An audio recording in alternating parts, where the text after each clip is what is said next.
DDSB to remove masking requirement will continue to provide masks until June. Dan Kearns, Local Journalism Initiative reporter for The Standard. Durham. As the mask mandate lifts in most settings across the province, the Durham District School Board, DDSB, has confirmed they will no longer require their students to wear masks. Further to Wednesday's announcement on changes to province-wide public health and safety measures and yesterday's Board of Trustees meeting, we are writing to confirm, as of March 21st, students from kindergarten to grade 12 will no longer be required to wear a mask while at school. The Durham Region Health Department has also indicated they are following the provincial guidance released on Wednesday and are not recommending additional measures for schools or daycares at this time. Read a letter to parents from Education Director Nora Marsh. The letter was sent out on Friday, March 11th. However, the letter also noted students, visitors, families, and staff are welcome to continue to wear masks while at school and/or on the bus, if they choose to. At a recent board meeting, Pickering trustee Chris Brainey explained, "It is important for the board to align ourselves with the provincial announcement." Board chairperson Carolyn Morton stated, "The goal is to create a mask-friendly environment which would be created in all classrooms so people who choose to wear masks are accepted." The board also recently decided to continue providing 3-ply masks for students who request them until the end of June. Whitby trustee Nikki Lundquist said, "The decision to continue providing masks gives some level of comfort for everyone. It is one small thing we can do to provide a level of protection and comfort when we're talking about removing some of the health measures," she said. MoJacks swept by Eagles in first round. Dan Kearns, Local Journalism Initiative reporter for The Standard. Scugog. The Port Perry MoJacks have been eliminated from playoff contention, losing their first-round playoff series 4-0. The MoJacks entered the Garnet B. Rickard Recreation Complex on Tuesday, March 15th, facing the possibility of being swept by the Clarington Eagles. Halfway through the first period, the Eagles scored the game's first goal, and Port Perry trailed 1-0. Over a minute and a half into the second period, the Eagles added to Port Perry's deficit with a goal. But the MoJacks finally got on board in the third period. Nearly 3 minutes in, Justin Jacobs scored his third goal of the series. Less than 3 minutes later, Nick Chokrev-Serepniak capitalized on a MoJack power play, scoring the game-tying goal. However, the Eagles would score 3 times in the period, and Port Perry lost the game 5-2, ending the MoJacks season. Kawartha Lakes to consider creation of 2 community recreational amenities in 2023. Dan Kearns, Local Journalism Initiative reporter for The Standard. Kawartha Lakes. The City of Kawartha Lakes will consider 2 recreational projects totaling $175,000 in the 2023 budget. At a recent meeting, councillors voted to consider $75,000 for the creation of a pump park in Little Britain and $100,000 for the creation of a splash pad in Omemee in next year's budget. A report from Craig Shanks, the Director of Community Services, explained a pump park is a mass configuration of geometrically formed rollers, bowls, and berms, allowing bikes, boards, and scooters to achieve and sustain speed using only inertia. The Township of Uxbridge added a pump park in 2019. However, the report stressed the city would need a local service club to lead the project. I know a lot of us sitting around this table recognize the Little Britain community is very strong when it comes to getting projects put together and fundraising and doing things differently for their community, Ward 8 Councillor Tracy Richardson said. Regarding the Omemee splash pad, city staff had a concern about water capacity. If a splash pad proposal for Omemee is determined to move forward, water capacity issues in the village would need to be addressed, and this would come with a significant investment required, another report from Mr. Shanks read. The report also stated, due to the lack of water capacity, a recirculation system may be required. The $100,000 is slated to go towards a water servicing study and splash pad design. I think you will see many people step up to the plate, and they will contribute to this project, Ward 6 Councillor Ron Ashmore stated. Ontario government announces retention payment for some nurses within the province. Courtney McClure, The Standard, North Durham. According to a press release sent out on March 7, 2022, the provincial government is investing about $763 million into the provincial nursing workforce.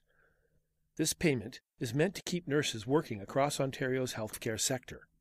Some nurses across Ontario may be able to receive up to $5,000 offered as a retention payment from the provincial government. Through this temporary retention payment, the government is providing eligible full-time nurses with up to $5,000. This also includes a prorated payment of up to $5,000 for eligible part-time and casual nursing staff. Respective employers will pay the payment of $5,000 in 2 installments.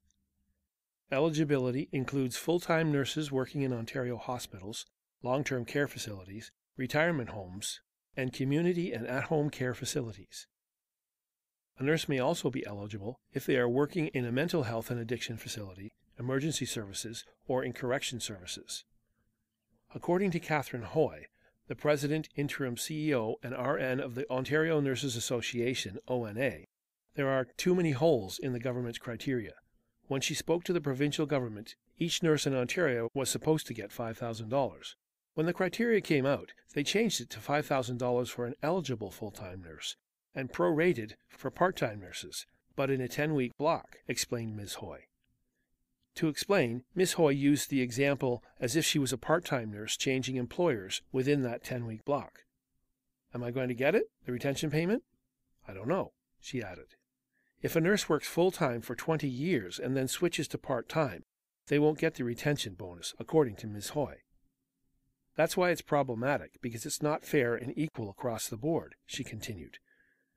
Part-timers came in and worked their committed hours, just like full-timers, so their value is just as great. According to Ms. Hoy, the ONA has been asking the provincial government for 2 years to repeal Bill 124.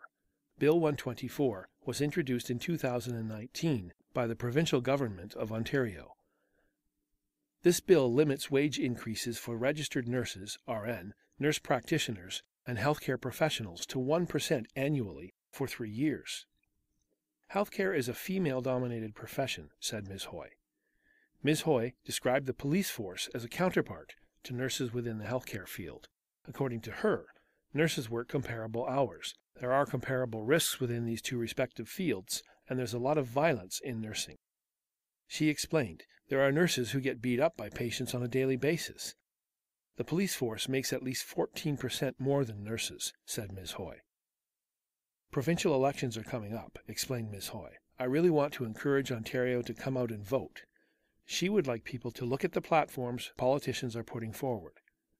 She thinks Ontario is on a slippery slope when it comes to public health care.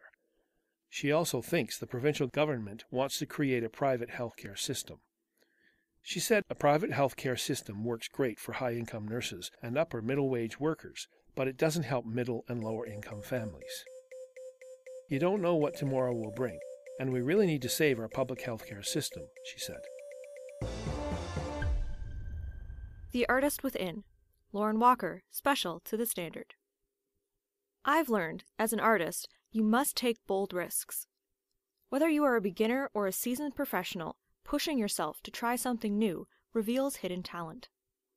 We are usually inclined to doubt our capabilities. I'm not afraid of taking risks, and neither should you. I am taking a beginner portrait course at Metaphor in Port Perry. I'm not satisfied with my ability to draw faces. In fact, I dare say, it's a weakness. I'm usually the type to conquer my fears and take on a challenge. This is my challenge, and I'm so excited to try. I'm not afraid to be unskilled at certain aspects of art, because my desire to improve supersedes my self-doubt. Most of what I've learned is through trial and error. You really do learn from your mistakes. I love having concrete criticism from someone who knows more than I. You can turn those mistakes into masterpieces. Most of us can admit to avoiding something for fear of failure. We don't want to look the fool. We all have to be bad at something before we can be great. It's your willingness to keep trying and receive help when you need it which will stimulate your growth. I've been working on a challenging piece for the last few weeks. It's a local landmark which combines the old with the new. Check my Facebook page or website to see the picture. This was a bold risk for me as it requires intricate detail. I knew it would take me at least a month to finish. Patience, patience. Don't be afraid to take a risk. Usually, those risks challenge us in ways we never knew. We are all the better for it. Don't be afraid to put your art into it. Happy painting!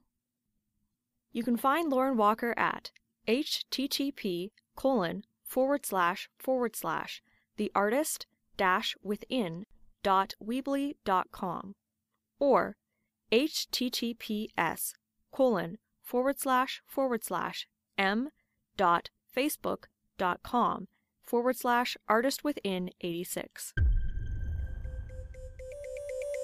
The Standard Podcast was produced by Greenstream Studio for the Standard newspaper.